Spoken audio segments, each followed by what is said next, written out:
zdravím. Teraz to bude len také nejaké krátke video. Možno si niekto povie, aha, agent s teplou vodou, niekto povie, fajn, dobrý nápad. To je na divákovi, ako sa rozhodne. Takže na takýchto motorkách Java Z-ka nezriedka býva problémy s vibráciami, s trasením a tak ďalej.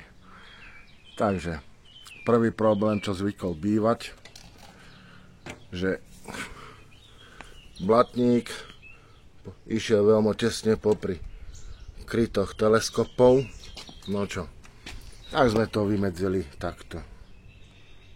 Tlaková hadica obchatá medzi držiak blatníka a teleskop na jednej strane,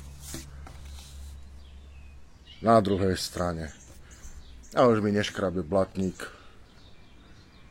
okrytý. To je prvá vec.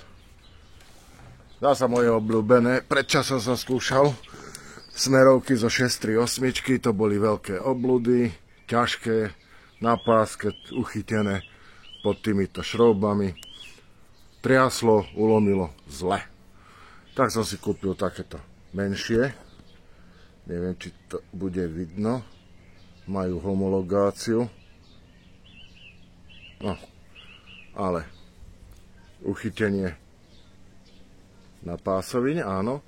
A potom takéto niečo. Silen blok.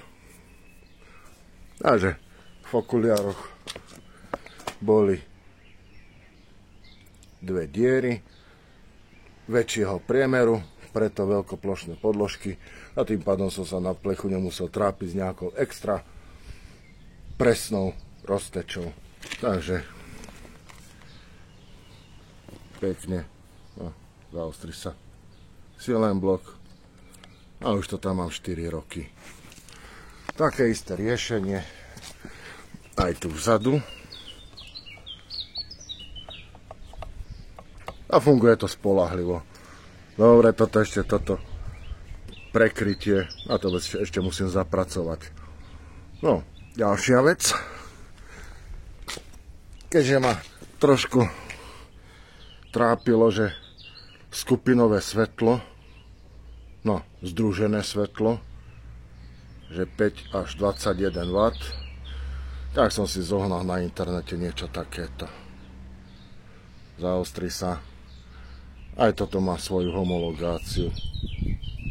Takže je to možné používať na motorových vozidlách. Ďalšia vec. Mnohí si dávajú pozor, keď nakladajú nádrž, aby si neoklepali rám a tak ďalej. Nádrž, tak som použil, že som na rám nalepil zatesňovaciu gumu, čo sa používa v byte na dverách, aby neprefúkovalo alebo nebúchali dvere a tak ďalej. To isté som si nalepil aj sem. No, nechce sa mi dávať sedačka dole. A ešte jedna vecička. Je pravda, že ja by som dosahoval rýchlosti také nejaké ustálené, tak mi dosť k tomu pomáha tento štítok. By ste neverili, aký to má účinok. A ešte na záver. Karburátor nastavený. A už sa len vozím a nešahám do toho.